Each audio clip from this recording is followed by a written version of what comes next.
Oi, gente, tudo bem com vocês? Hoje nós vamos falar sobre alguns conceitos da urbanização.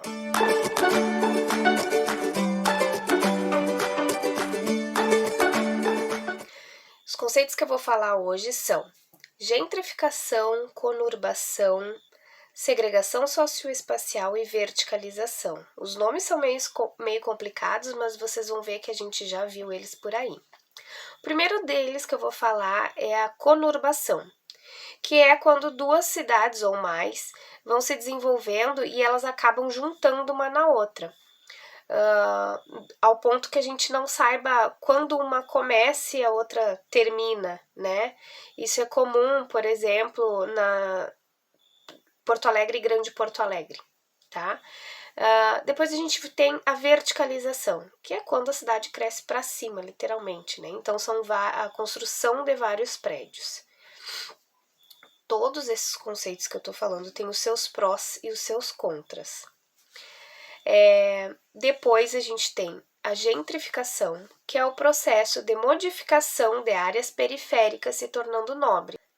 Um exemplo de gentrificação é o bairro Cidade Baixa, em Porto Alegre, que é um bairro historicamente de ex-escravizados e que hoje em dia ele é um bairro nobre, né, que tem várias festas e tudo mais. E aí a gente tem a segregação socioespacial, que o nome já diz, né? É o processo de fragmentação de classes sociais em espaços distintos, né?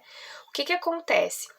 Em países desenvolvidos, a classe social mais abastada, então os ricos, eles estão nas periferias e os pobres no centro.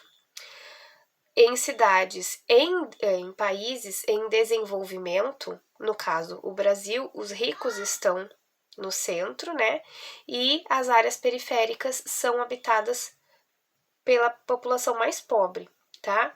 Só que, por exemplo, a gente tem ainda um outro conceito que se chama autossegregação, que é uma escolha de você se retirar. Um exemplo disso aqui no Brasil é o bairro de Alphaville, em São Paulo, que são vários condomínios fechados e de classe média alta, né? E que eles são quase que autossuficientes, assim, né? Você não precisa sair, tem até o próprio colégio das crianças, tem ali dentro daquele condomínio. É muito próximo à cidade de São Paulo, mas é uma escolha, né? E aí a gente tem falando também sobre aqueles aspectos repulsivos e atrativos, né? Os aspectos de repulsão são, então, violência, barulho, e os atrativos são emprego, melhores condições de vida e tudo mais. Isso acontece tanto na migração quanto nessa autossegregação também, tá bom? Por hoje era isso, muito obrigada e até lá!